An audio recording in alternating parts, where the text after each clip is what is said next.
अनेक वेळा बघा, आम्ही राजकीय क्षेत्रातले लोक अनेक वेळा निवडणुकीच्या जिंकण्याच्या डेस्परेशनमध्ये ज्यावेळी आम्हाला माहिती असतं की निवडून येता येत नाही, अशा परिस्थितीत आम्ही काही जाहीरनामे काढतो, त्या जाहीरनाम्यांमध्ये काही म्हणतो. पण तरी माझं म्हणणं आहे, किमान पब्लिकचा विश्वास बसेल अशा तरी गोष्टी म्हटल्या पाहिजे ना. म्हणजे आपण करू शकू. आता मेट्रो ही काही एकट्या राज्याची नाही आहे, मेट्रो केंद्राची देखील आहे. मेट्रोमध्ये जी मेट्रोची बॉडी असते त्याचे अध्यक्ष हे केंद्रीय सचिव असतात आणि MD हे महाराष्ट्रातले असतात.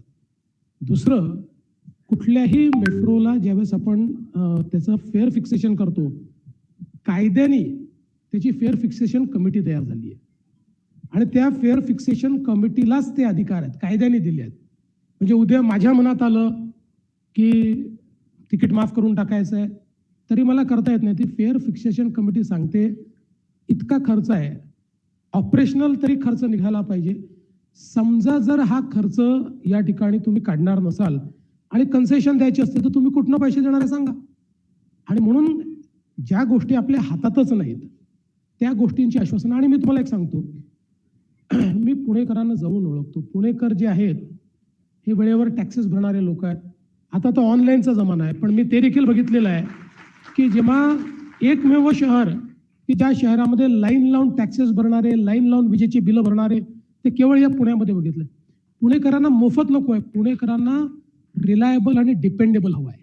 पुणेकरांना उत्तम अशा प्रकारचे मेट्रोची सेवा, उत्तम अशा प्रकारची बसची सेवा हवी आहे. या सगळ्या सेवा चांगल्या झाल्या पाहिजेत ही पुणेकरांची अपेक्षा आहे. त्याकरता जो काही मिनिमम खर्च आहे तो पुणेकर देतील. म्हणून मला असं वाटतं की म्हणजे हे जे आश्वासन आहे ते आश्वासन आहे हे पुणेकरांनी समजलं आहे.